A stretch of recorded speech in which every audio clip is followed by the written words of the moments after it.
Hi guys, welcome back to my YouTube channel. ತುಂಬ time ಆಯಿತು ನಾನು ವೀಡಿಯೋ ಮಾಡೋದೇನೆ ಟೈಮ್ ಇಲ್ಲ ಅಂತೇಳಿ. ಸೊ ಹಾಗಾಗಿ ಇವತ್ತೊಂದು ವೀಡಿಯೋ ಮಾಡುವಂಥ ಅದೇನಪ್ಪ ಅಂದರೆ, ಇವಾಗ ನಾವು ಹೊರಗಡೆಯಿಂದ ಫೇಸ್ ವಾಶಿಗೆ ಅಂತೇಳಿ ಫೇಸ್ ವಾಶ್ ಎಲ್ಲ ತರ್ತೀವಲ್ವಾ. ಸೊ ಅದು ನಮಗೆ ಕೆಲವೊಂದು ಫೇಸ್ ವಾಶ್ಗಳು ನಮಗೆ ಸ್ಕಿನ್ನಿಗೆ ಹಾಗೆ ಬರೋಲ್ಲ.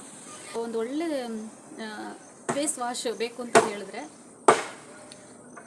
ನೀವೇನು ಮಾಡಬೇಕು ಅಂತ ಹೇಳಿದ್ರೆ, ಈಗ ನಾನು ತೋರಿಸುವಂಥ ಗೈಸ್, ಇಲ್ಲಿ ನಾನು ಮೈಸೂರು ಬೇಳೆ ತೊಗೊಂಡಿದ್ದೀನಿ. ಮೈಸೂರು ಬೇಳೆನ ಸ್ವಲ್ಪ ಚೆನ್ನಾಗಿ ತೊಳೆದುಬಿಟ್ಟು ನೀರಲ್ಲಿ ನೆನೆ ಹಾಕಬೇಕು.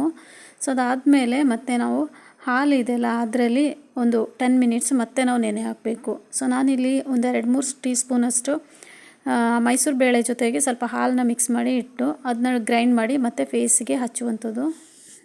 ಸೊ ನನಗೆ ಪರ್ಟಿಕ್ಯುಲರಾಗಿ ನಾನು ಟೆಸ್ಟ್ ಮಾಡಿದ ಇದರಲ್ಲಿ ತುಂಬಾ ಏನು ಫೇಸ್ ವಾಶ್ಗಳು ಏನು ಸ್ವಲ್ಪ ಟೈಮಿಗೆ 1 ವೀಕ್ ಗಂಟ ನಮಗೆ ಅದು ಒಂದೊಳ್ಳೆ ಬೆನಿಫಿಟ್ ಕೊಡೋ ಥರ ಇರುತ್ತೆ. ಮತ್ತೆ ಆಯಿಲಿ ಸ್ಕಿನ್ನಿಗೆ ಅದು ಕನ್ವರ್ಟ್ ಆಗುತ್ತೆ. ಸೊ ಅದರಿಂದ ಅದನ್ನ ಅಪ್ಲೈ ಮಾಡ್ತಾ ಬಂದರೆ ನಿಮ್ಮ ಸ್ಕಿನ್ ಚೆನ್ನಾಗಾಗುತ್ತೆ, ಬ್ರೈಟ್ನೆಸ್ ಆಗುತ್ತೆ. ಮತ್ತು ಬೇಬಿ ಸ್ಕಿನ್ ಅಂತ ಏನು ಹೇಳ್ತೀವಿ ಅದಕ್ಕೆ ಅದು ಕನ್ವರ್ಟ್ ಆಗುತ್ತೆ. ಸೊ ನಾನು ಇವಾಗ ಹೇಳ್ತಾ ಇರುವ ರೆಮಿಡಿ ಡೈಲಿ ಎವ್ರಿ ಡೇ ನೀವು ಫೇಸ್ ವಾಶ್ ಯಾವ ಥರ ಯೂಸ್ ಮಾಡ್ತೀರಾ ಅದೇ ಥರ ನೀವು ಯೂಸ್ ಮಾಡ್ತಾ ಬರ್ಬೋದು ಅದನ್ನ, ಓಕೆನಾ. ಸೊ ಅದರಲ್ಲಿ ಹ್ಯಾಕ್ನಿ ಹೋಗುತ್ತೆ, ಮತ್ತು ಪಿಂಪಲ್ಸ್ ಕಲೆ ಹೋಗುತ್ತೆ, ಮತ್ತು ಡಲ್ನೆಸ್ ಏನಿದೆ ಅದು ಹೋಗುತ್ತೆ, ಮತ್ತು ಡಾರ್ಕ್ ಸರ್ಕಲ್ ಏನಿರುತ್ತೆ ಅದು ಹೋಗುತ್ತೆ, ಓಕೆನಾ.